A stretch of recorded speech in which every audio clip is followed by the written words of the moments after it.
Here in one spot. Welcome back to the podcast. We have the most beautiful guests I could ever possibly ask for.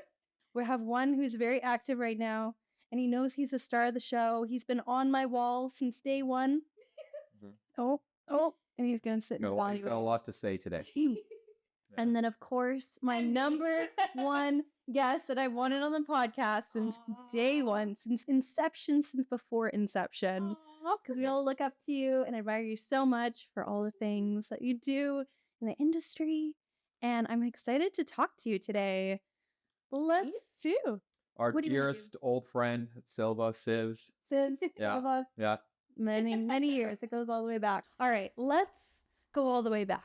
Okay, reel back time. Let's go all the way back to the beginning. What is your first memory that you fell in love with music? I would like to say kindergarten, but I don't actually remember.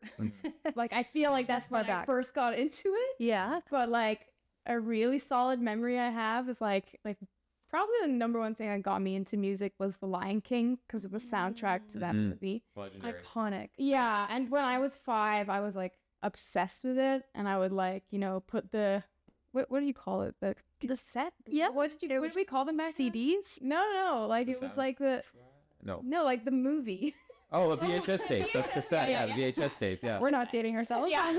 The video cassette. Yeah. Yeah. Haven't said those 2 words. I know. I couldn't even find the word. I was like, what do you call the thing? Oh my gosh. I literally saw a video where it's like, oh, this is how you put the cassette tape back in the cassette. I was like, oh, no, I need to skip over that. Yeah. Yeah. So back in those days, I loved The Lion King, and I would like watch it and like sing and like dance, and I was like, the music, and it still gets me. And then the movie would finish, and then I'd be like, again. So I just did that over and over and over. I was obsessed from probably then. Yeah. From then. Yeah. Probably younger too, but like memory wise, like that is like if I think of like what got me into music was The Lion King. And then after that, did you ever go into music yourself or music classes, play any instruments? Yeah, I did a lot. So growing up, I played piano, guitar, electric guitar, drums. Attempted to sing, wasn't very good. But I wrote lyrics, and I was in a band. Ooh, I was in a little how'd that go? We played one show. Congratulations, Battle of the Bands. It was like a talent show for my school. No, actually, there were a couple. Oh. One with the band, and one like other performances, like me playing guitar and something, or drums and something else, or piano and something else. Yeah. And yeah, I always wanted to be like in a band, like touring the world, and I grew up like obsessed with like boy bands at the time, like as we all do. That's what I just want to be in a boy band. Yeah. Why not? Yeah. I want to be in a boy band. Let's go. And now, was that here or was that somewhere else? Where did that was in Jordan? I grew up in Jordan. Yeah. And then when about did you move to Vancouver? So I moved when I was 18 to go to UBC. I came here all by myself. Like my dad came along and dropped me off and was like, all right, off you go. Life again. Oh my goodness. Yeah. So all the way through high school, then you were in the bands, practicing all your music. You get here. And then I did nothing. Nothing. You dropped it all. Yeah. What were you in school for? What'd you go to school for? So I went to UBC for marketing. I did a major in marketing and a minor in psychology. And yeah, I got to university, and like I wasn't like, I brought my guitar all the way from Jordan and then never touched it. Like I literally just sold it like 2 months ago. Oh wow. Like, oh my goodness. Dust for like, I'm not gonna say how many years. But yeah, I just like, I stopped doing anything, and I was just like, getting into like student life and stuff, but I was always listening to like mixes. And I think at the time I was really into deadmau5. So I was just always like listening to stuff, and then I started to like go out, and one thing led to another. No kidding. That's kind of where we all met too. Yeah. I feel like is going out in the nightlife scene and DJing and stuff like that. Yeah. Now, my first memory of you DJing is a little bit later on, but you were actually kind of more involved in the scene than people realize. Were you doing promoting or anything like that? Yeah. So like into it? the way that it happened was I just loved music. And then like one day somebody told me like, oh, if you like house music, you should go to Ginger 62. Rest in peace, Ginger. Yeah, don't remind me. It was like the most legendary. Yeah, legendary. Yeah. Always, yeah. So I would go there, and then like I was just like the person always gathering people together and bringing them out. And every weekend I would go there with like 20, 30 friends, like putting them on guest lists, like just organizing a pre at my house and stuff. And then we went from there to like Gorg. And I was doing that for a long time before Ginger clued in and was like, hey, you know, like you can get paid for this. Like, you know, you could be a promoter. Wait a second, what? I know. I'm like, oh, this is a I've job. been doing this for free the entire time. I know. Are we Just towards the residuals for end. back then or what? Right? Yeah. So yeah, they eventually were like, oh, like you can work for us and we pay you per head that you bring or whatever. And I was like, sweet. So then I was like a promoter. But that was towards the end of Ginger. So sadly it ended up closing like a few months after that. But Yeah. at that point I had met everybody. Like I met all the like resident DJs and like other promoters and just like the regulars that would go out and stuff. So I didn't really think anything of it. Like I had no goals to like become a DJ or anything. But then I met Gellert through Ginger 62 and Gore. Right. And then when we became friends, he was like, oh, like, do you want me to teach you? Yeah. I was like, okay, sure. And like the whole thing with like a spaceship. And I was like, I don't know about this. So pretty Very fun. technical, like, I don't know, but I love music. Yeah. And when he taught me, I was just like, oh my God, I feel like I've known this my whole life. That's crazy. Yeah. Yeah, very cool. So for anybody that doesn't know, just a little bit of context, Gellert is Nightcraft, who we just podcast Yeah, we used the week before as guests. 2 weeks ago. Yeah. And then we also always talk about Gorgamish and how iconic that is. And for anybody who hasn't been there, the actual decks kind of look like a spaceship. Yeah, they Yeah. do. They do. Yeah, they're like up here, and you got your mixer here, and it kind of looks like the cockpit of something. Yeah, Yeah, Very much so. It's the same at Ginger too. Like the kind of. decks are Yeah, kinda they were up kind of there. elevated. Yeah, I don't know. Yeah. Yeah. yeah. Just the way they do them. I really like that design though, to be honest. Yeah. Like that design rather than Yeah. Well, it's up good for there your neck. than especially after 3 hours. Yeah. It's no wonder you have so many neck problems. I know, right? So that was very cool. So you met Gellert and you met everybody else just being out and about in the nightlife scene. You arrived here and you had no connections to anyone. Yeah. I mean, like I had all my friends from like UBC student life and stuff, and then I actually moved from Vancouver to Kelowna to go to UBC Okanagan. Then I was coming back here in the summers and pretty much every weekend to escape Kelowna because it wasn't my vibe. So No. so I still had friends here, No and I was offense, making Kelowna. new friends and stuff. Yeah. And yeah, so many people in my life now I just met out. They were just regulars going to the same 2 clubs I would go to every weekend. Yeah. Yeah. I think Yeah, we kind of yeah. had the same vein. Yeah. Yeah. Yeah. Because I was at the same time, like when I was living with Kyle back in the day, we were promoting for Blueprint. Yeah. You know, but we'd go to Ginger all the time. And, Yeah. You know, I mean, we knew all the same people. You'd be at our place like once a week. It felt like. Yeah. That's- There was a phase there. Yeah. Yeah. I mean, we were going hard those days. Yeah. Hard. Like I feel like I go out about as much now, but But not we're like doing like all weekend, no sleep. All Like, bounders, yeah, just constantly. nonstop. Yeah. Yeah. It was a pretty heavy After hours, after party of after hours. Then we're like, oh, to let's be all go for young. brunch. We haven't slept yet. Let's all go for brunch. Oh, I guess there's something going on tonight. We'll do that too. Yeah. And then I would text somebody, okay, where's the brunch spot for today? And we all go out. The Yeah. rest of us go Just out. causing a ruckus everywhere we went. Oh my gosh. And then leave Some fun times for sure. Yeah. Very Yeah. much so. Yeah. That's very interesting. Okay, so we're walking down the timeline here. So we've gotten established within Ginger. You're getting your first DJ lessons with Gellert. How are that going? Like, what kind of things were you kind of realizing at the time in terms of like equipment or how it made you feel, or just like what do you remember about your first couple months of learning? I just remember him teaching me, and it blew my mind realizing that songs were structured to mix into one another, like the intro and the outro, and then like if you cue it up here, it'll automatically blend here, and I was like, get out. I was like, no way. Like, Yeah. oh my God, like that's so cool. Yeah. And I also felt like like I always had the ear for it. Obviously, I had that like The musical background, but then like when I would be partying at Ginger, I would always like hear the next song the DJ was mixing in from the first element that I would hear of the next song, and I would say to my friend, I would ask like, "Oh my god, it's this song," and they'd be like, "I don't hear it." Yeah, I do that all the time, even way before. It's the worst. Like I'd be halfway through the track and I hear him like teasing that I just hear 2 beats. I'm like, oh, I know what's coming in. Yeah. You know, like, It's like a complete DJ. Learn how to do it. All of a sudden, your whole world opens up. And you're like, I've been doing this since like, since I first started partying. So that's what I was doing too. Yeah, I didn't realize like even when I used to go to like clubs and listen to hip hop and stuff, like I could hear them teasing it in and like I love that shit. Like when a DJ is like they're not even gonna bring in the track yet, they're just kind of giving you a little taste. Give you a little taste and you're like, oh, and it's like a minute later, 2 minutes later it's coming. Yes. That's one of my favorite games going on when I was younger. Even now, like I'll be like, oh, everybody do it. And you got who would like beat each other to be like, oh, it's a song. No, it's a song. And that other song comes in. And sometimes I was way off too. I'm like, oh yeah. I'm like, oh no, never mind. So like some songs are pretty similar, or your brain just. Or they'll tease you. They'll like bring in one song, bring in another song. Yeah.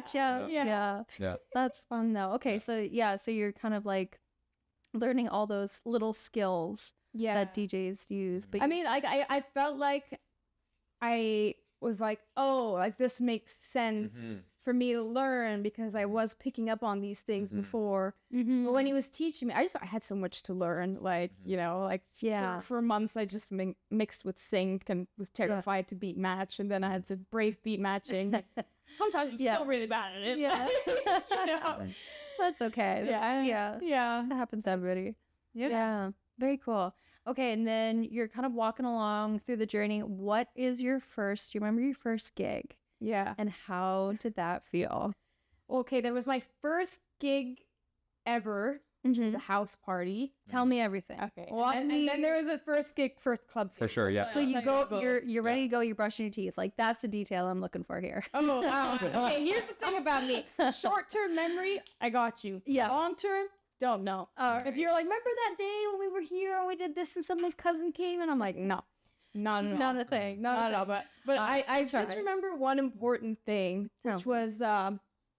So it was like a group of friends of mine, and they had like they're still going actually. They had like a promotions crew called Safe as Fuck, and they threw like these legendary house parties, and everyone would like DJ. You know Alex May, and she used to play with them, and Me, and like that whole crew. And I had been going to these house parties a lot, and then they had one coming up, and someone said to me like, "Oh, you should DJ, you know, at the next one," and I was like, totally like.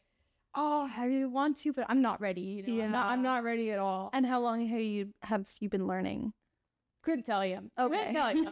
Like, okay. I don't know. A few weeks, few months. I don't know. But I didn't feel ready for it. And it was Thomas Stunden, you know, Son's brother. Okay. And he was like, you got it. You're fine. Just play. Yeah. I think I'd even brought all my equipment there, and then I was chickening out, and I was like, I don't know if I can go on after this person or, you know, whatever. Yeah. So he gave me that push that I needed, and then I played, and I did really well, actually, and people loved it, and I was like, okay, yeah, I could do this. So a house party was like a good intro, I think, and it was like the first time anyone had seen me play. Other than like, you know, at my house. At your house. Yeah, so, definitely. So I'm really glad he gave me that push because well, someone would have at some point. But like I remember that meaning a lot. I was like, thank you. Yeah. Sometimes you just need that little push to get out the door. Yeah. You know, you do have the skills, you do have all the tracks, you have the love for it. But then that little bit of stage nerves kind of kick in. And you're like, oh, yeah, because you're this newcomer and there's these DJs who've been playing forever and they're like smashing it on the deck. So you're like, can I really go up there now? Yeah. So, and I follow them. You did it. That's amazing. Okay, so that was your first like real life life experience. Yeah. And then after that, what was your next? Excuse me, that's my coffee maker. We're talking about Sleepy Sivz over here. I was definitely making coffee for her. Sorry. No worries. Yeah. So okay. So then what was your next kind of like in real life gig that you can remember? My first gig was in that small room in Fortune. LED. What is it called? Oh, I know what you're talking about. It's like it's the middle room, whatever. Oh no, the secret, the little secret back room. Yeah. Not the middle ground. No. Yeah, now I know what you're talking about. There's like like you have to go in a special door. There's like bench there or something, or Yeah. I don't know what it's called. forgot what it's It called, had a yeah. name. This is years. Oh my god, it's so long. Yeah. I don't know if I ever It's went. still there. Yeah. No, I know. I haven't It's changed still it. there. No, Okay, but I haven't been there in so long. Yeah, me too, actually. Oh, interesting. Fortune. Yeah. But it was there, so it was the side room at Fortune. Yeah. And again, it was other people that I met that wanted to take a chance on me, and I had all my friends come out, obviously, which is a great look as like a new DJ coming from a promoter background. Like, pack the room. Mhm. Great. Amazing. You know? Yeah. So that was great because I got to play a small room. It was packed, full of my friends, and my first club gig got paid. You know, Yay! We're getting money for this. yeah. So I feel like Excited. my like intros were like, you know, Mhm. baby steps. The right pacing kind of. Yeah, exactly. I wasn't just thrown on stage at like celebrity Some big thing. Yeah. No. Yeah. Sometimes that can be a little nerve wracking. Yeah. I'm sure. Cool. That's good. And then, okay, so what was the next kind of? Come to me. Come to me. Come sit. Come and hang out with us. Decisively. baby. Yeah. This is Kobe. This is Kobe. Everyone say hello. Hi, hello. He's the famous one around here. Okay, you chill now. Okay. Mhm. Now we sit. And okay, so what is your next kind of like big, not big, I wouldn't say milestone, but like kind of the next thing that you remember about your early years of DJing?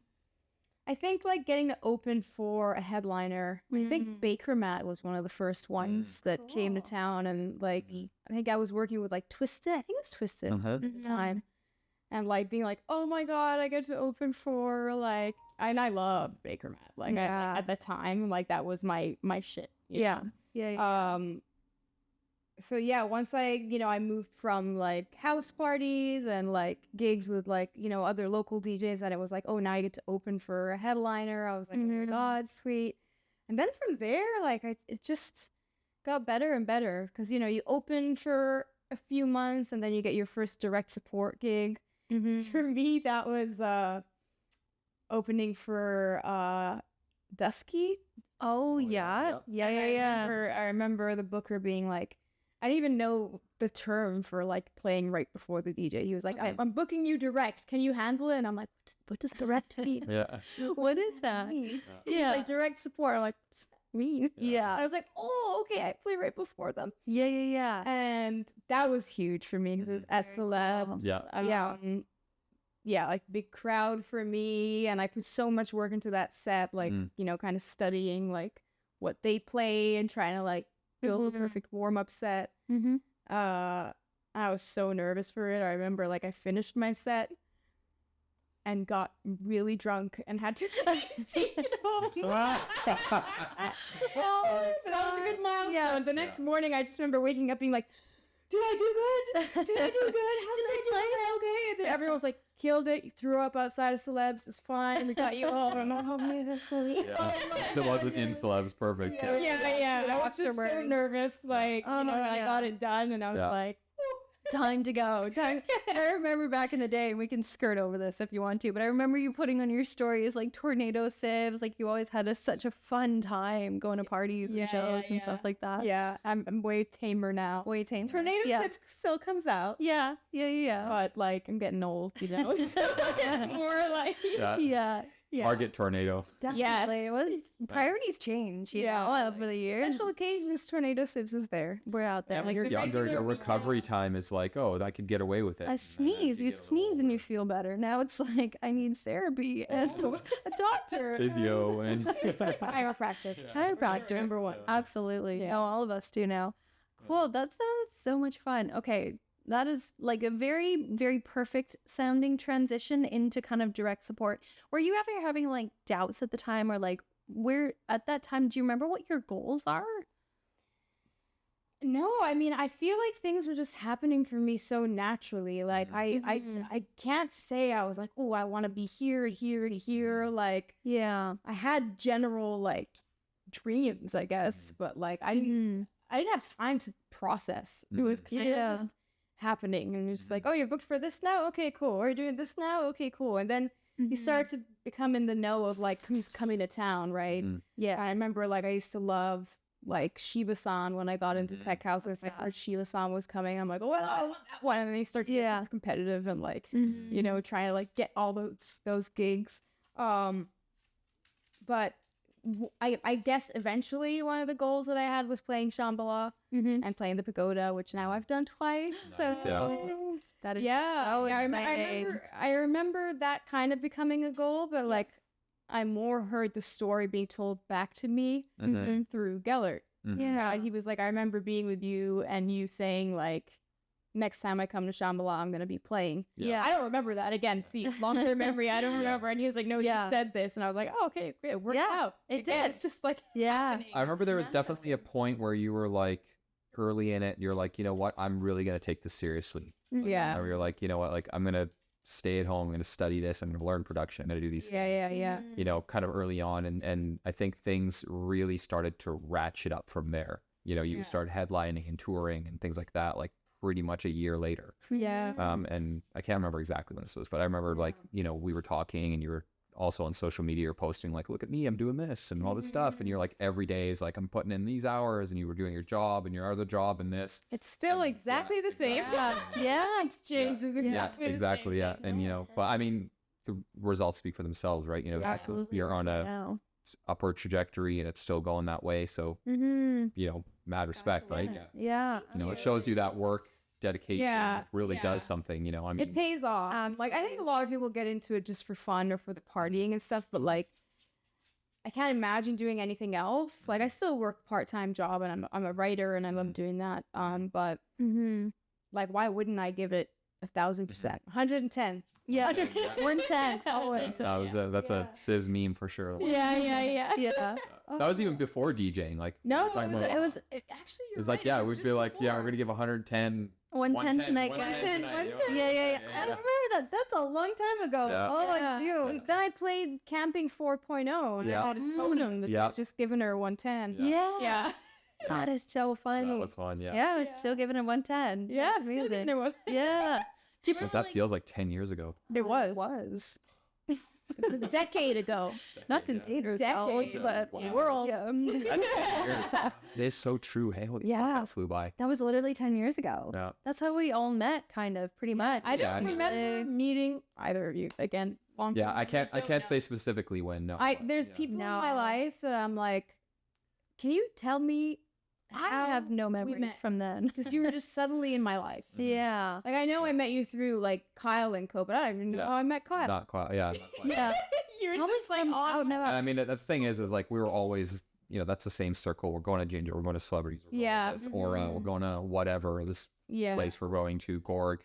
Yeah. You know, like we're gonna run into each other yeah, all the time. So. Eventually, we're always out. And as social people, you're not gonna be like, I'm never talking to this person. Yeah. Every week. yeah. But it's Yeah, crazy to me how I don't remember introductions. No, I don't. No. Yeah, I couldn't tell you the specific time. No. I only know a couple of people. Like, I remember meeting Kyle back in the day, and I was on the dance floor, and Ty had gone off, my ex-boyfriend had gone off to get a drink. And then Kyle approached me and was like, do you want to come back to our table? And I was like, yes, of course. And then I was Is like, that what wait. at venue was it? That was at Celebrities. at You guys had won a Tuesday night. Oh, it was Something faded like or that. Something. No, the Tuesday would have been. Tuesday would have been just like the The student rant, night, yeah, whatever. the student night, yeah. And I was like, oh, can I bring my boyfriend? And they end up knowing each other. Yeah, That's the only person I really remember Yeah. meeting. we probably would have met the same day then. Absolutely. Yeah. So anyways, moving along. Do you remember your kind of first, like, wow, I kind of made it. Wow, okay, this is happening for me. That's a very good question. Trying to think, like, probably. Trying to think what like first major festival I was booked for. Because if I can interject. Base Coast. Base Coast. I'm thinking Yeah. bass, but before that I was already pretty accomplished too. Yeah. Like I was playing things like Electric Love and I was playing direct support like pretty much every Yeah. weekend. Every weekend. Playing at Gorg, actually my first Gorg booking was a big one for me because Yeah. I used to just go there all Yeah. the time Mhm. when they had the cage and the stripper Yeah. pole. Yeah. Mhm. And I would dance in the cage, you know, like kicking. Oh, like the I was days. Yeah, the Gorg cage. star. Yeah, the cage. Yeah. the days. You were an establishment there. Yeah. Yeah, it was Definitely. called the Energizer Bunny back when I was Yeah. Oh, the irony. We're all in our PJs here. Yeah, this makes sense. Yeah, I remember like I guess it was Deep Down Inside or MIA did a takeover at Gorg, and I had my first like booking there, and I was like, oh my god, I get to play with like all these people. But yeah, I'm trying to think what my first like major festival was, but like it was definitely before Bass Coast. I was playing a bunch of smaller ones, but Bass Coast I felt like okay, Yeah. I'm in the big leagues now. Definitely. I think that's where we connected. You did actually a contest, and you won a spot at Bass Coast, if I'm not remembering. No. With LED? You did. Oh, and that was Electric Love. That was Electric So Love. I won. Okay. I won that contest. I feel like after that, for me, is when you popped off. Yeah. Because I remember watching your set being like, damn, I don't think I actually knew you because I just turned 19. Oh, I remember that contest. Yeah. Half-Baked Citizens were running it. And Yeah. I did. Yeah. I just turned 19, and then you're playing, and everybody's like, "Oh, that's Sivz," and then you played, and you won the spot. Yeah. Like that. So like boop boop boop for me. Yeah. That's what I remember. Yeah. Interesting. Okay, well that's fun. So now you've played a couple of festivals, no big deal. Bass Coast, Shambhala, and now you're starting to tour too. Can you talk me through like what the process was in terms of getting those touring dates and how you kind of decided to expand, or people are reaching out to you, or like how did that all come about? Reached out to me, like I don't know. I got to the point of like headlining kind of local stuff and like getting the main slot, or like your name's a little bigger on the poster, or like doing that in Vancouver, and then the more of these festivals you play. The more you meet people from like Alberta and like their whole music scene and all their like local DJs and their promoters and stuff, and then it becomes really easy to just be like, oh, I'm gonna pop over from BC to like Alberta or like like Winnipeg or like wherever, and they love having talent from from outside of theirs. Yeah, exactly. So I just started getting offers, like the bigger I got, like people sliding into DMs or whatever, like asking me to go play, and sometimes it would be like direct support, but somewhere else. And I always, just jumped on the opportunity, even if I wasn't making like a lot of money. I'm like, okay, I'm gonna go put my name in that market. I'm gonna go. I'm gonna have a good time. I'm gonna meet people, and then. Yeah, the more you do, the more like every gig leads to another gig. Definitely science. Definitely. So, I just started getting requests. Like I don't know how long I've been touring now. 2 years? 2-3 years. I mean, since COVID, kind of, right? Yeah, but I was even doing stuff like before that. Yeah, but like just like the level I'm doing it at is getting bigger and bigger. Absolutely. Which is great. Yeah. And then you've also that would be good. Going even more international. Can you do that? Could you potentially go play in Europe? And you can, yeah. It depends on each country. Like I have my British passport, so I could go play in the UK easily. I have played in Croatia. Nobody bugged me about that. Yeah. The States is the one that's pretty strict, but I already have that sorted out. Yeah. Definitely. Someone is trying to steal my blanket. Steal blankets. Monster. He definitely wants his blanket of itself. He did just fart. Yeah, he did.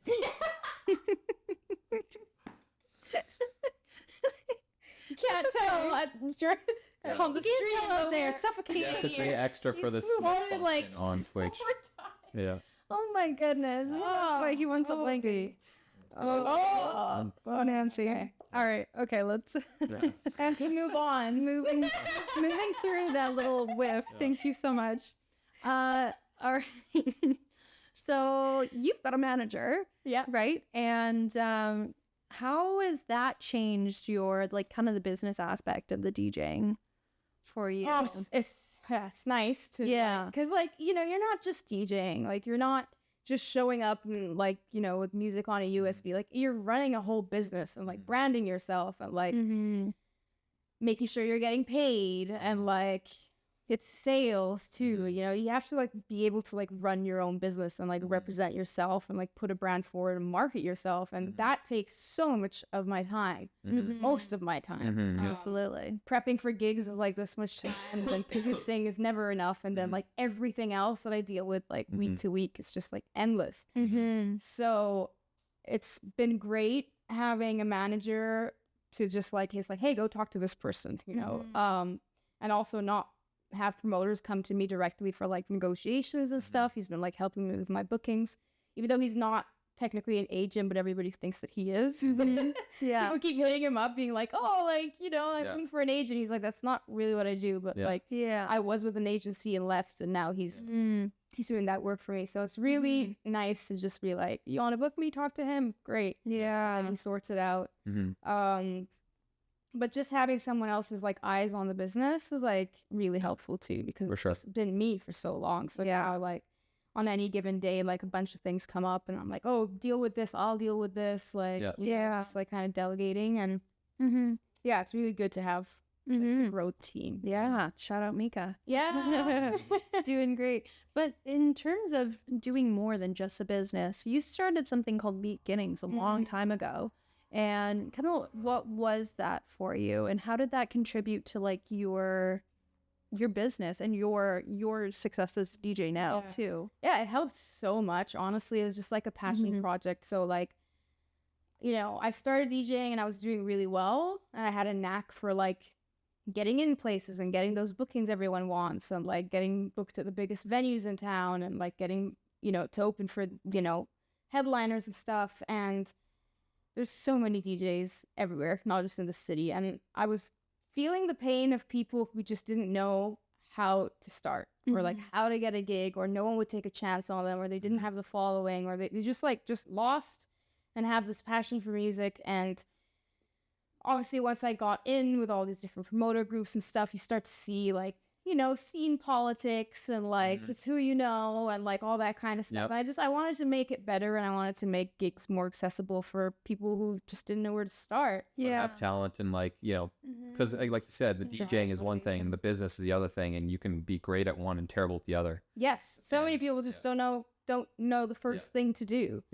And I always found I was very like proactive with like just selling myself, or like going out and supporting nights I wanted to be a part of.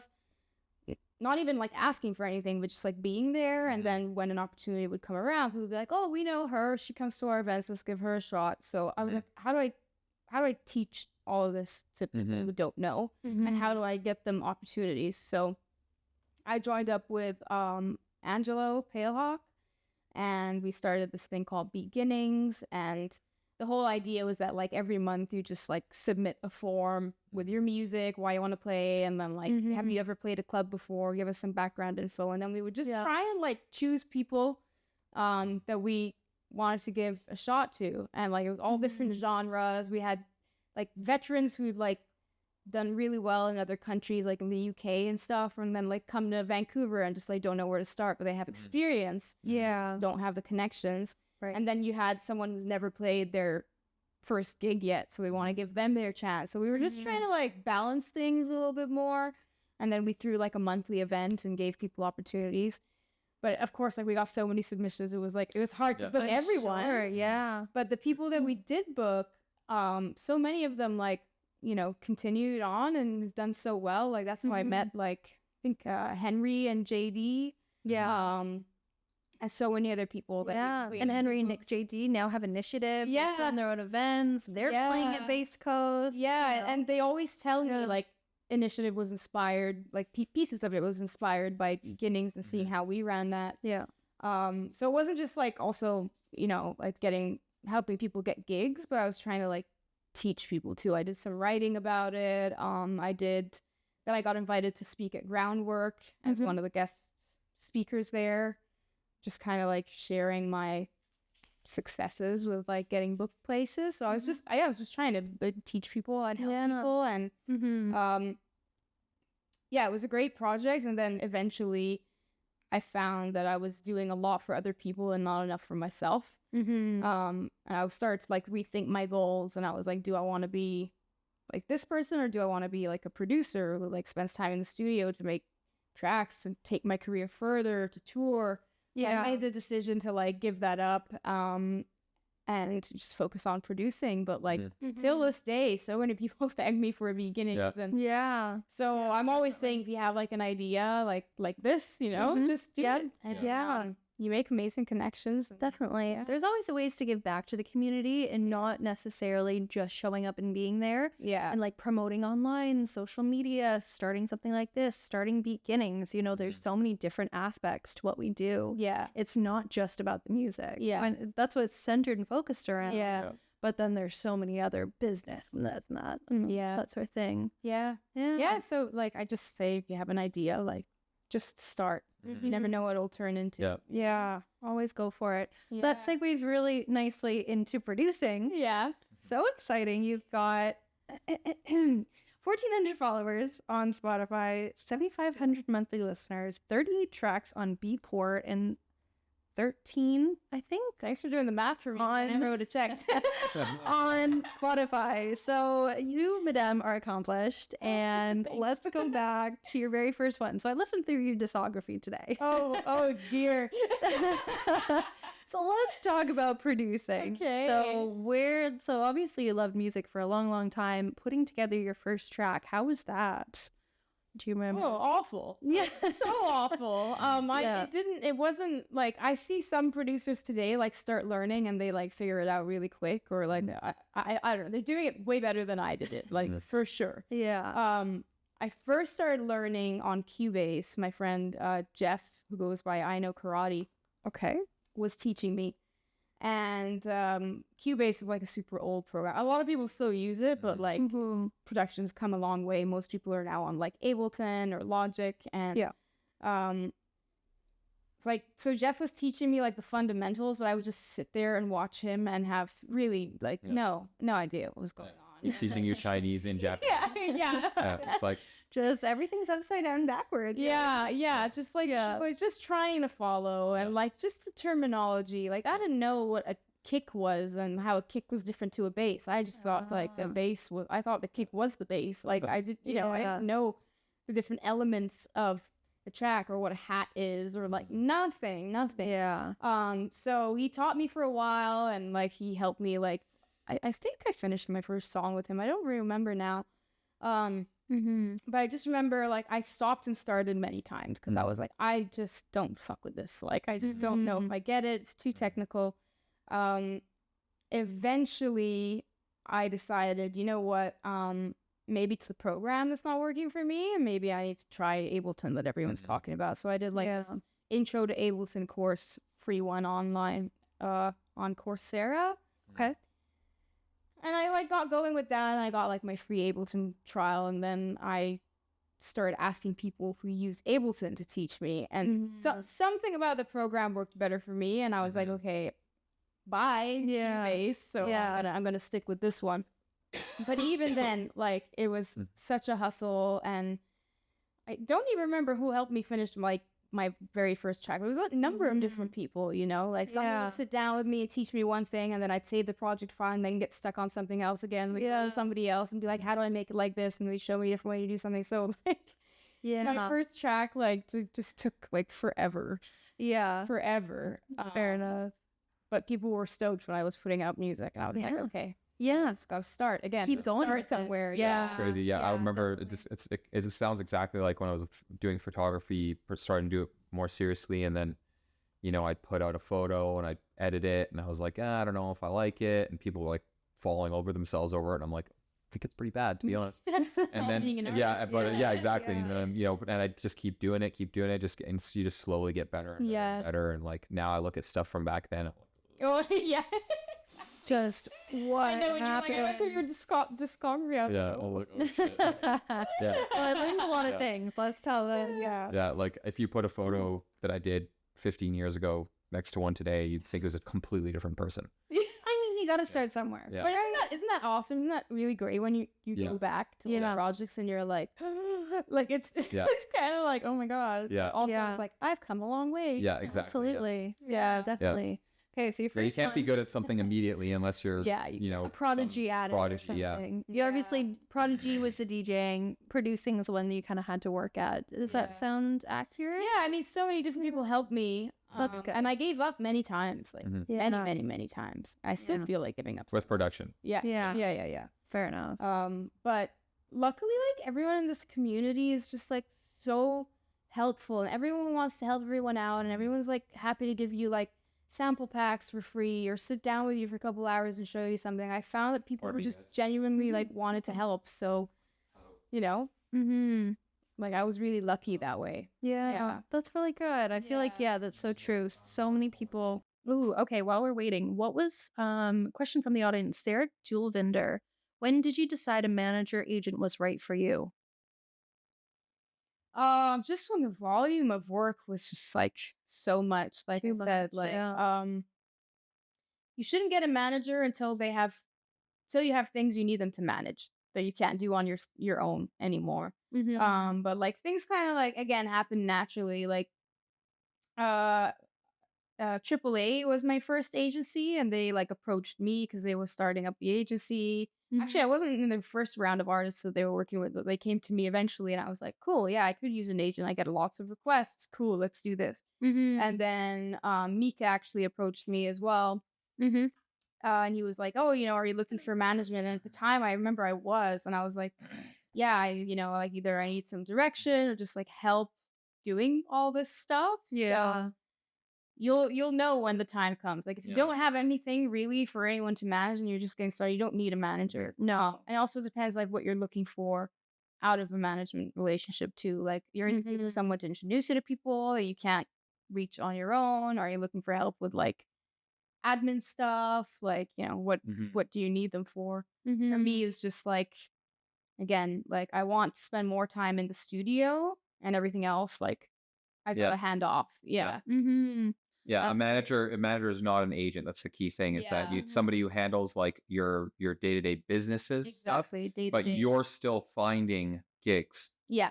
They're not finding gigs for you. You're still finding. An agent's job is to find gigs. Exactly. That's the difference. Like I still I would say I'm still very much in the driver's seat. Like I can't say that I'm just like been like here Mika like handle everything. Like every day it's like him and I talking about things that come through and making decisions like together. Mm-hmm. And sometimes we disagree, and sometimes he's like, oh, I don't think you should take this gig, and I'm like, oh, I think I should because this is this, or like Yeah, and you just have a you know, conversation about it. yeah, we were talking about like finances like a week ago or something, and he was like, okay, how much money do you want to like make to do this like full time? And I like said this number and stuff, and then he started like planning financially for that. Mhm. And then we had another meeting, and I was like, actually, forget the money. Like I'm not gonna take as many gigs as I was taking before. Yeah. I'd rather focus on the high quality, high paying gigs, cut back on like other stuff, so I have studio time. So I'm like, Yeah, fair enough. Yeah, I'm like, it's a balance. Yeah. yeah, exactly. So yeah, every day stuff comes up and we just have to like hash it out. But like at the end of the day, it's still very much me like running the business and like leading and deciding where I want to go and stuff. But we figure things out together. That's good. Yeah. Yeah, that's a nice collaboration. Like somebody to sound off on too. Yeah. 'Cause I'm sure as you feel, kind of how I feel is like I'm kind of doing this all by myself. Yeah. Nobody's there pushing me, helping me out. Well, obviously we've got tons of friends. Yeah. But like kind of nice You have to having handle your somebody- motivation and Yeah. and somebody who producing, has your whatever back as producing, well. Yeah. Right? Yeah, Certain exactly. sense. Yeah. Just having someone else's like eyes on things has been like really helpful. yeah, for sure. Yeah, it's always good to have another,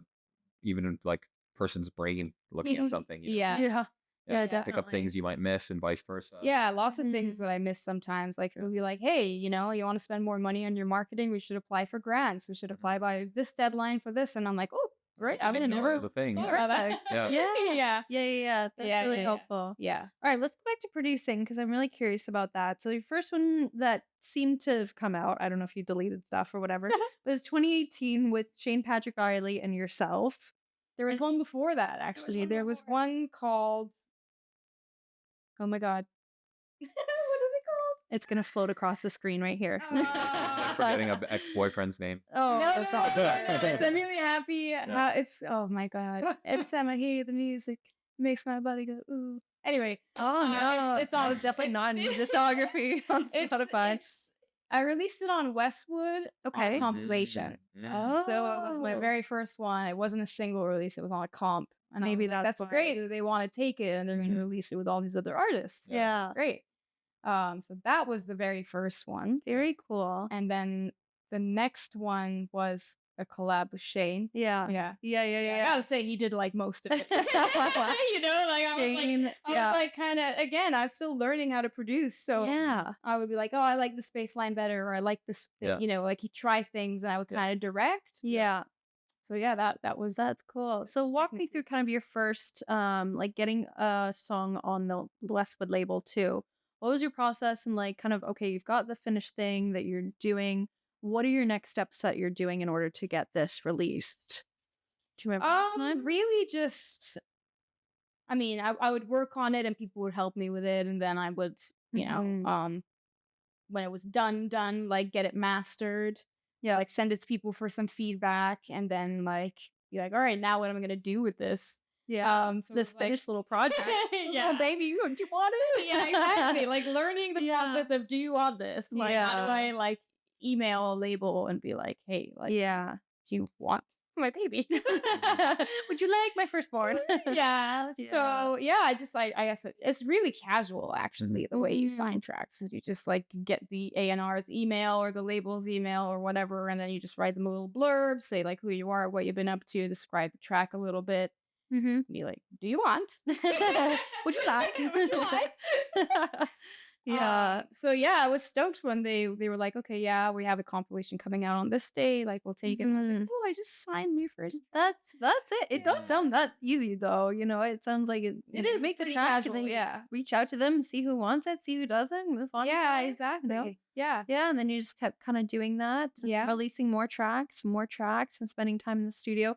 Now, one thing that I noticed is your sound changed a lot too. Yeah. Maybe walk me through that. So what did you notice? I want to hear it from someone else's perspective. So in my little trip down memory lane, it started out as very, very minimal. Very minimal. Really?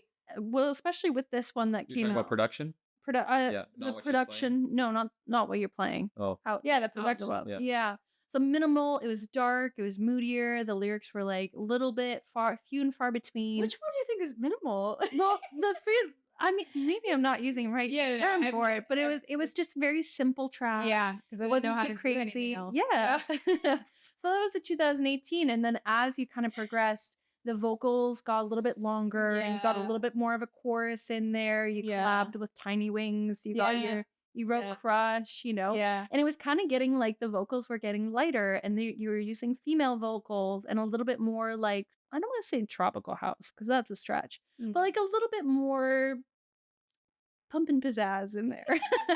Yeah. You know, more than just a minimal track. Yeah. And then your latest one that came out, listening especially to your 2018 and this one that just came out, it just night and day of like the production quality as well, how many layers were in it. It felt like it felt like a fully produced and like, well thought of, more cohesive. Absolutely. Yeah. So like you really, really worked hard on that. Yeah. I mean, when you start, you just, I found like, as much as I listen to music and can throw a reference track in there, like I wouldn't know what the track needed, right? I'd be like, okay, cool. I have a kick, I have a bass line, sweet. There's this one clap, you know, and this one hat. We like that. Like, now what? Yeah. But the more you do it, the more you just get these ideas. You're like, oh, I know what I'm gonna put here, I know what I'm gonna put here, and then you get to a point where you like have a track and you're like, oh, it's missing something. Yeah. And then you know when you find that like one element that changes the track. So for Crush, it was in the breakdown. Where I had this like, you know, like 808 or whatever bass line come in, and I was like, I've never done anything like that before, but I remember working on that and throwing that in there, and I was like, oh, okay, now it's done, you know, like that's the moment of the track. But when you're starting, you're like, I don't know, what do I put? Do I add? Do I take away? what do I do? Plus, yeah, interesting. But now I'm in a place where, again, less is more. Like I had like a phase in my production where I was just cluttering the drums and throwing so many loops and stuff at it, and then I'm like, why does it sound like shit? Pizzazz. Yeah, pizzazz. Yeah, that's not even pizzazz. It's just clutter. Yeah. Like it's just like too much. Fair enough. So now I'm going backwards in my production and like the way I write and being like, just choose good sounds. Just choose like a really good clap, Stuff that a works. really good hat, Yeah. a bass line. I think you don't need so much more. And I'm writing faster music now, so the faster it is, the less like of those drum layers that you need. And now I'm trying to go back to like more minimal. Yeah. Enough. Interesting. Yeah, I mean, you're always like evolving and Yeah. changing, and like every 3 months, what I'm obsessed with changes. For sure. You know, Yeah. like all the time. Like now I'm trying to write, or I want to write, like kind of like solid grooves, like Michael Beebe type, like low end, like stripped back tech house. Who knows in 3 months though? How you'll feel then. Yeah. Yeah. Do you remember what was 3 months ago? What you were obsessed with? What have I put out recently? It would, like, It's Tiny Wings. Here, pull it all up. Even that's not even a good example, because like That was it's more than 3 months. Like by the time a track comes out, it can be like 8 months. Yeah. Yeah, totally. Yeah. When you left Crush, Better on. Yeah, so Crush worked out really well. Oh yeah. Okay. That one came together so fast, and I was like, this sounds good. Like the hi-hat is good, the clap is good, the bass line. I'm like, this is what I need to make more of. Yeah. It came together fast. Like if I can just do more of that. But every time I've sat down to write a track like Crush, Yeah. it hasn't worked. You know? Yeah. So then I go off on tangents. Like the one I just released, the remix, the Robbie Rivera remix, the Get Me Out of Here one. Yeah. That's a very like daytime summery like track with the guitar in it, and like I wouldn't say that's my sound or like my style, or like, oh, I really want to make that. Yeah. But it was a remix, and when I heard the original, I knew immediately what I didn't like, and I knew what I liked. Yeah. I like the vocal, don't like everything else. Yeah. So. let's fix it. Yeah, and then like Opportunity for to a fix good it, yeah. remix, and I learned this because well, I learned a lot about remixing, but like a good remix, like you totally change the vibe of the track. You don't want the remix to sound so much like the No, original. because then they could just listen to the original. Yeah, Yeah. exactly. So I was like, okay, this is a club banger. How am I gonna change it? All right, let's make it like a daytime summer groover. I remember the first time I entered the 23 by 23 campaigns remix contest. I was entering it was a tool room contest, and the problem was I actually really liked the original, and I couldn't come up with anything unique enough for the remix. And then what I did end up with sounded quite a bit like the original, so it didn't win. But then months or a year later, I entered the same like remix contest, but for Desert Hearts, and I knew exactly what to do with the track, because I was like, again, here's a track, a techno track. I really don't like these synths at all. I'm gonna take it from this and make it more minimal. And then they really like my spin on it, and I'm like, hey, I'm getting somewhere with this. Yeah. You won that one. Yeah, I won that one. Contest. Yeah, there Yeah. you go, yeah. Amazing. Yeah, you sometimes it just clicks for you. Yeah, I sometimes that happens for me too. I'll listen to a song, I'll be like, it'd be better like this, and I wouldn't have no idea how to change that. But but you know what you like and what you don't like right away, and that's why I like when it hits you like that, you got to act on it. Yeah, exactly. Yeah. And I guess that goes into your whole sound in general too, because when you first started, it's not too far off. Like you haven't changed your sound drastically to go Still from house like music. Yeah, it's still house music. You haven't gone into like techno or anything except for at Gorg, in certain circumstances. But do you notice like a huge difference between when you first started what you love and now what you're kind of what I'm playing or what I'm making? Playing. Oh, playing. Yeah, like I was playing pretty like poppy house, and like I said, I loved like Baker Matt and like Duke Dumont and like very vocally uplifting house music. And then my experiences led to my sound changing, right? So like, oh, okay, you're booked at Gorg for the first time. What are you gonna do? Well, I'm gonna go listen to a bunch of music that I hear at Gorg, and then I find within that, like, oh, I really like this song. Oh, I like that. Oh, I like the tech house, but this kind of tech house. I don't like this tech house. Yeah. So the more like environments I was thrown in, and the different types of clubs and experiences I was having influenced, my style. And it's always evolving. Yeah, absolutely. Yeah, I remember when you first got started, it was at G House. Yeah. Yeah. I'll mention that. Yeah. Oh, G House, the old G House. and then it moved into, like you said, that more like vocally more I remember one conversation we were having. I love G House. I was so after the Baker Met Yeah. phase, I got really into G House, but G House was on its way out actually, so it was Yeah. becoming bass house. Yes. Right. Like the genre evolved from like Yeah. the more old school G House that I liked. Which is like the remixed rap songs and Yeah. stuff like that. Yeah, Okay, so yeah. it was already like the time had passed, and I Yeah. caught on late, and I was like, "This is the best," and I was like the only person like playing it. Yeah. Yeah. And then the genre took a turn to bass house, and I was like, I don't mind it, I don't love it. Mhm. Yeah. So from there, and other DJs I knew who were playing G house at the time, like switched into tech house, and I was like, that's more my It's a more vibe. logical progression. I Yeah, I'm think. like Yeah. that. Okay, it's still like dark. It's still got like some like rap vocals with the vocal chops were what was doing it for me. Like just like little chops. I was like, Yeah. love that. Like you know, Yeah. I find or play more of that. And then Yeah. because I was playing at Gorg and stuff, I was like, great, this is somewhere I can explore that genre. Mm-hmm. But yeah, it's so funny. I forgot about. I used to Yeah. wear a gas mask and play. Yeah.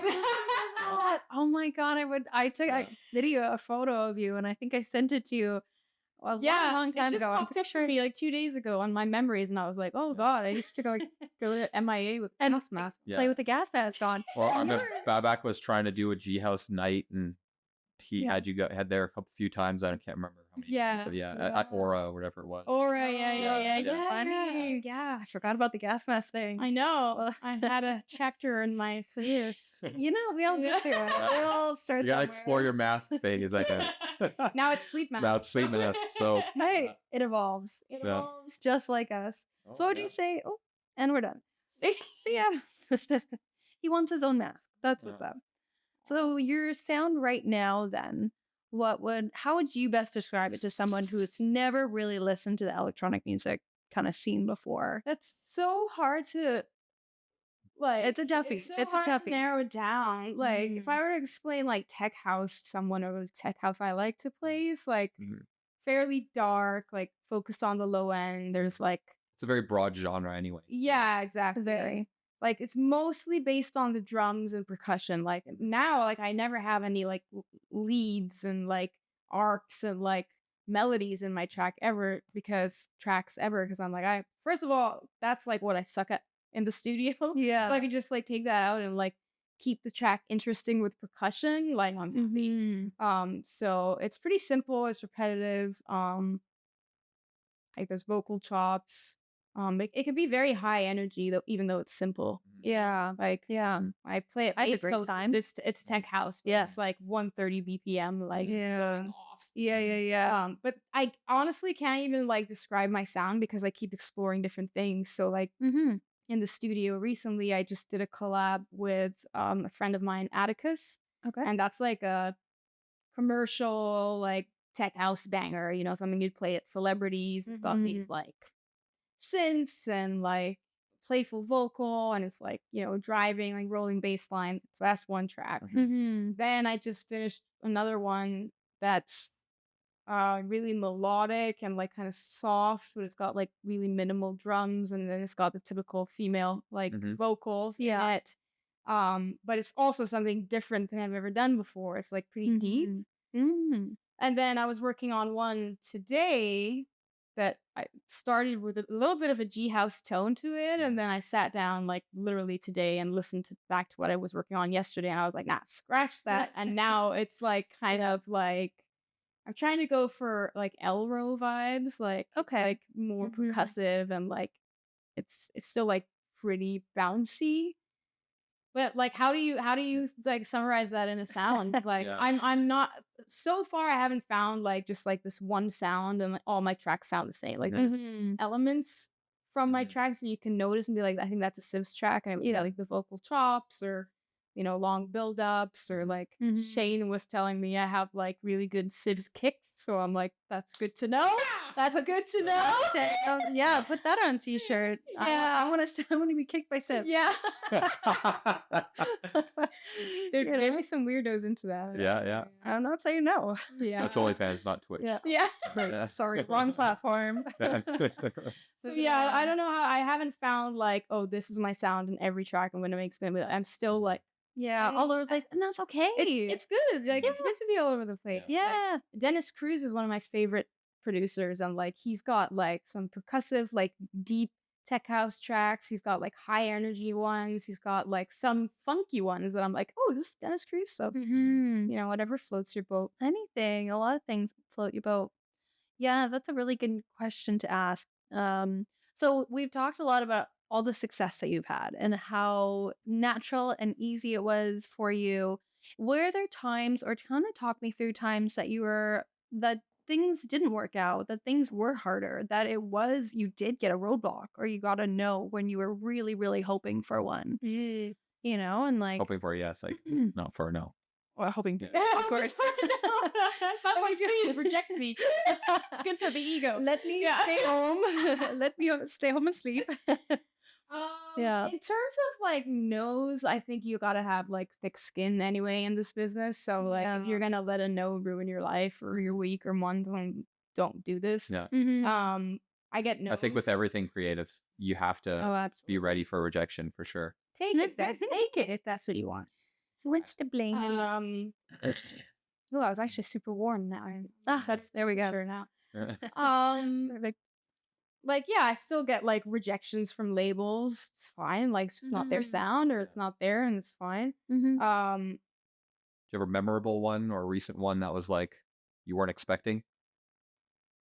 No, because I target them pretty well. Yeah. I don't think I like overreach. Mhm. Sometimes maybe I should. Sometimes I'm maybe too conservative, but like Yeah. I feel like I send them well. And if I get a no from a label, like there hasn't been something that I've been losing sleep over, like really. Yeah. Like I hope they take it. Yeah. If they don't, I'm like, hey, fair enough, it's fine. Yeah, It doesn't destroy me. In terms of gigs too, like I feel like I've been pretty lucky. I've gotten most of the ones that I wanted. Like there was a period where like obviously you're competing with other like local artists, and you get a little jealous that somebody got that direct support gig that you wanted, but like whatever. For the most part, I've done it all, so I can't hate on that. I think for me, like the biggest challenges have been like just the lifestyle and like burning out, and also like we're our own worst critics, and like Absolutely. like I'm human. Like I can struggle with like confidence and self-esteem all the time too, and it's like in waves, so you have to like just talk kindly to yourself and like remind yourself you got this, and like it's all about balance, right? It's all about balance. 10%. Another t-shirt for you. Oh boy. Yeah. So like knowing when like I'm starting to act up because I'm too tired, I'm taking too many gigs, I'm starting to fuck up at my sets, like I'm like, hey, something's off, like the burnout is real. Yeah, like that's where I've struggled the most, is like even this summer, like everything looks like so great, like you're touring, you're making it, and people like tell me all the time, I'm so proud of you, blah, blah, blah. I'm like, yeah, it's great, I'm doing it. But it doesn't always feel that good in the moment. Like this summer was like great. I played Shams, Base Coast, like was all over the place, had my US visa, and like loving it, don't get me wrong, but like the lifestyle is hard, so it's The like travel's hard, everything's like you work so hard to get to that level of this dream, and then you're in it, and I'm like, do I like this? Like do I like this? Like I like routine, I'm an introvert. Like the social side of it kills me. Because you don't just go and like play a gig. Like you go, you like promoter picks you up, you're talking the whole ride, you get to your hotel, then there's like a dinner happening, so you go meet all the other DJs and stuff, and you're like socially switched on so long before the show, then you stick around for other people's sets, and then there's an after party, you're just like giving. Go. And that's cool. That sounds cool if you're doing it like once every 3 weeks, but if you're doing it twice a week, it's like there are many because I'm an introvert, extrovert introvert, but I need my recharging time. If you told me, if you like, I see some of the touring schedules, like you're playing here on Tuesday, then here on Wednesday, and then here on Thursday. I'm like, there's literally you couldn't pay me to do that. There's no way you could pay me to do that. There's no amount of money that you could pay me to do that. I'd be like, I'll play this city this week. And I'll spend a couple of days there. For a month. I'll spend a couple days there, and then maybe we'll spend another couple of days traveling, and then I'll play next weekend. I'll play like that's as busy as I'd ever want to be. See, that's where I want to be now. That's as busy as now I'm like, let's do less. Yeah. Make more music. Let's get to the level where I can charge a lot of money and do it like a little less often and play a couple of really good gigs in a month. And then I don't need to do all of these like extra ones running around. It's like, it sounds like when people are like, oh yeah, we're playing tonight, and then you're finished at 3 a.m. and it's like, I gotta be on a plane. I gotta be on a plane at 8 to be in this next city to do a gig that night. I'm like, it's insane. Are you out of your mind? It's wild. It like, is. Hey, is this gonna be in first class? So I'm sleeping on the plane. No, most of the time, No, exactly. But that's what I'm saying. Like, it's like, this better be like, I'm being on a magic carpet for one space, or else this is not happening. Yeah, and like half the time, it's not like all those gigs are bangers. Like, so I've played gigs where I've gone to other cities and stuff, and it's like the show doesn't sell well, or like whatever, it's an off night, or like it's not the right crowd. There's all kinds of factors. And like there's moments there where I'm like, oh my god, shoot me, I haven't slept. I have to put on a smile for people, and everyone wants to meet the headliner and would come to my after party, and I'm like, oh my god, no. Like I am on my last, like I'm running on fumes. Yeah. So that's hard for me, is like figuring out how to do it long term. Some people have no problem with it. They're extroverts, but I'm like 70% introverted, 30% extrovert. And people don't know that. Yeah. People think, no, you're extroverted, you're social, It doesn't mean anything. No. My perfect week, I don't speak to anybody from Monday to Friday. I talk to him. And like my best times are like, when I had like, well, the South, bad to say, but like if I had like COVID and I didn't have to see anybody for like 3 weeks, I'm thriving. Yeah. That's a great 3 weeks. Yeah, like great. Just trying to charge. Don't have to like thing. Please just do my own thing, like make music, rest. Like that's do some writing, whatever. Yeah, that's when I'm like doing my best. So when I'm thrown in this like summer tour, which is why I barely saw you or barely saw anybody in nobody. I'm like, guys, like this is my busy season. And I'm literally like flying 2 cities, 2 places over the weekend, coming back. I still work a part-time job. I was like sitting at my desk on Monday like everybody else, taking the evenings just to like catch up on sleep, prepare my music to go to the next place. I don't have time for like catch-up dates. Come here and come there. I'm like, nah, like so I've started to set like a really big boundary like in the summers where I'm like, I'm in that mode. See you guys. Actually though, and I feel like that really does help, like putting those boundaries in place too, because I saw you at the end of summer. Well, you were tired. Absolutely. You looked a little tired. But like not as tired as previous years, like I feel like you've done some like pretty intense show scheduling back to back to back. I mean, I have one nervous breakdown every summer. Like last year it was like just after the WOMP, which is like mid-August, and this year was, I think, 1 week earlier. Right on time. Well, summer started 2 months early, so it was like true. April 29th. It was 25 degrees out. So you're just pushing everything. There's always like one day in the summer, and it's always like mid-August where I'm like, I've had enough. But I'm grateful. I'm so happy. This is what I've worked towards, and like I don't like I love what I'm doing. Not just a hard lifestyle. Not complaining at all. Like, just the reality. You're at the point where you can make it quality over quantity. And hopefully, pick a little bit. I mean, I still want to tour the world. I still want to do this, like, I'm flying to Europe for like, a show and then back wherever. So I have to figure out like how to make that work. So I guess that does kind of segue into one of our last like questions is, what do you see yourself being, doing, seeing, playing in the future? What is your ideal? What is your, oh my gosh, this is what I want to do? I mean, I want to do it on like a big scale. Like I want to see the world through music. That's the whole reason. Well, not the whole reason I'm doing it, but like the vision is like, see the world through house music. And I'm doing that because I go to places I never would have been before. Like in Canada, I've been to like the Yukon or like, Winnipeg or like all kinds of places that I wouldn't end up in usually if it weren't for like my music career taking me there. And I also like to go like just see places of all, like I really want to go to Australia.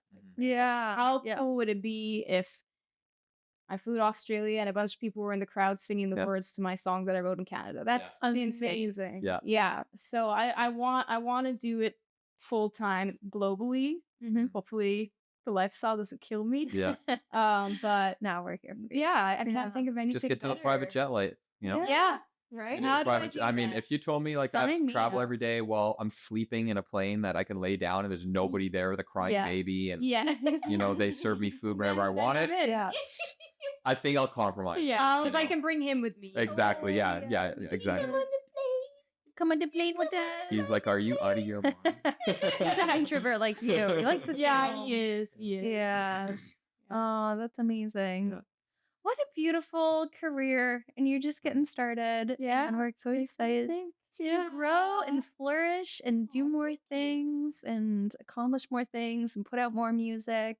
Is there Maybe in 5 something- years we'll be direct support for her. I'd love to. Sign me up. Yeah. I think less than 5 years. Do it like next year.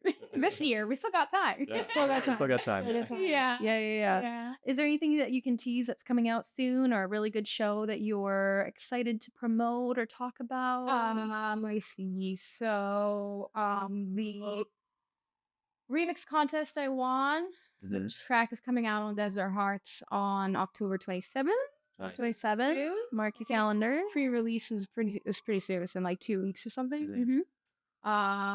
I have a gig in Saskatoon for Nice. Halloween too. Very nice. It's announced yet. Yeah. You know, Tease. That's called the tease. It's a little tease. These people are in the know. So Yeah. it's happening. Yeah. And then what else? Yeah, I'm just working on music and trying to sign it for the new year. Mm-hmm. And I've got a show at Celebrities opening for Omnom on the 13th and the 20th at Village Studios for Deep Down Inside. Headlining. Sweet, yeah. So Headlining. Let's October go. is gonna be really busy. Really busy, I'm yeah. gonna like chill September to just work on music and stuff. Yeah. And relax. And trying to keep at it before everything starts up again.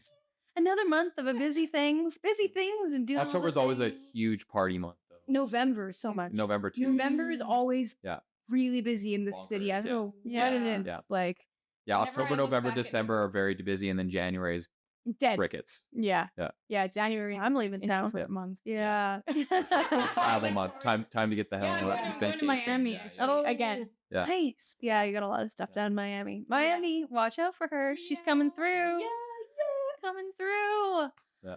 Amazing. Well, thank you. Thank you. for having Thank me. Yeah. you.